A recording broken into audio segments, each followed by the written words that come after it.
আসসালামু আলাইকুম। সবাই কেমন আছেন? আশা করি সবাই ভালো আছেন। আমরাও আলহামদুলিল্লাহ ভালো আছি।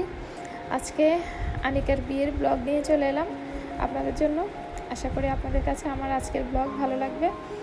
তো আনিকার বিয়েতে এলাম। এই তো আনিকাকে অনেক সুন্দর লাগতেছে, অনেক কিউট লাগতেছে। তো আসলে আমি ভিডিওটা তো ভালো করে করতে পারিনি, কারণ আমি যখন এসেছি এর আগে আনিকারা চলে এসেছে, তার উপর আমি বেশিক্ষণ থাকতে পারিনি অনুষ্ঠানে, আমার কাজ ছিল বাসায়, তাই চলে আসলাম। তো আমি যতক্ষণ ছিলাম তো ততক্ষণেই কিছু মুহূর্ত আমি ভিডিও ক্লিপ নিয়েছি। তো আপনারা দেখতে থাকুন, আশা করি আপনাদের কাছে ভালো লাগবে।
বিয়ে বাড়ির মেন আকর্ষণ গেট ধরা। তো গেট ধরার কিছু ভিডিও ক্লিপ নিলাম, নিয়ে আমরা চলে আসলাম খাবারের জন্য। সেখানে খাবার খেতে বসলাম। এই যে ভাবি আর ভাইয়া ওনারাও আসছে, ওনাদের সাথে বসে গল্প করছিলাম। যারা আমার ব্লগ দেখেন বা দেখবেন কিন্তু এখনো ফেসবুক পেজে ফলো দেন নাই, সবাই প্লিজ একটা করে ফলো দিবেন, লাইক করবেন, কমেন্ট করবেন, শেয়ার করবেন। আর যারা ইউটিউব চ্যানেল থেকে দেখবেন তারা একটা করে সাবস্ক্রাইব করে দিবেন, লাইক করবেন, কমেন্ট করবেন, শেয়ার করবেন। আর যারা আগে থেকেই পেজে ফলো দিয়েছেন সবাইকে অনেক অনেক ধন্যবাদ।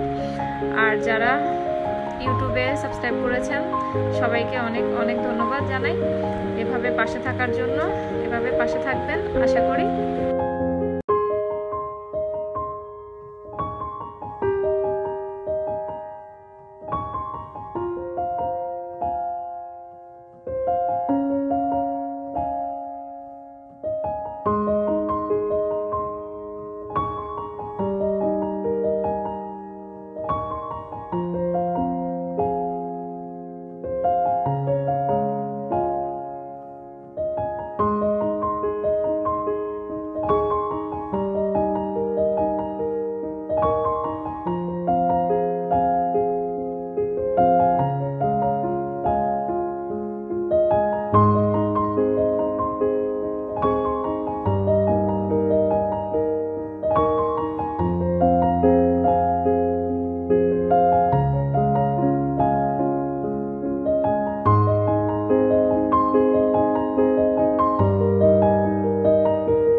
আল্লাহু আমিন। সমাজের মধ্যে তোমার একজন বান্দার সাথে ভিডিওটা সম্পাদন করা হলো, আল্লাহ বিপদ কবুল আর মঞ্জুর করে নাও।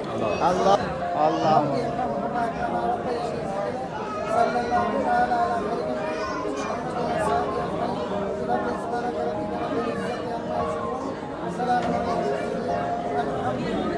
আমিন আমিন।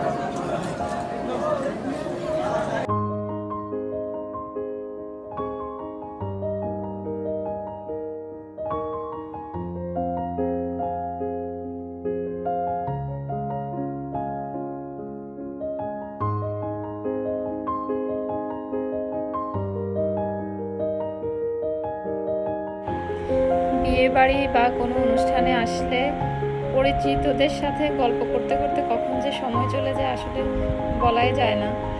তো আমি ওভাবে আর ভিডিও ক্লিপও নিতে পারিনি সবার সাথে গল্প করতে করতে, কারণ বিয়েতে কোনো অনুষ্ঠানে তো সবাই পরিচিতই থাকে বেশিরভাগ। তো সবার সাথে গল্প করা, আড্ডা দেওয়াতেই সময় চলে গেছে। আমি আমার আজকের ব্লগ আর বড় করব না, এখানেই আপনাদের থেকে বিদায় নিয়ে নিব। তো সবাই ভালো থাকবেন, সুস্থ থাকবেন, আর নতুন বউ জামাইয়ের জন্য দোয়া করবেন, তাদের নতুন দাম্পত্য জীবন যেন সুখের হয়, আনন্দের হয়। তো সেই শুভকামনা রেখে নতুন দম্পতির জন্য আমার আজকের ব্লগ আমি এখানেই শেষ করলাম। তো আল্লাহ হাফেজ, আসসালামু আলাইকুম।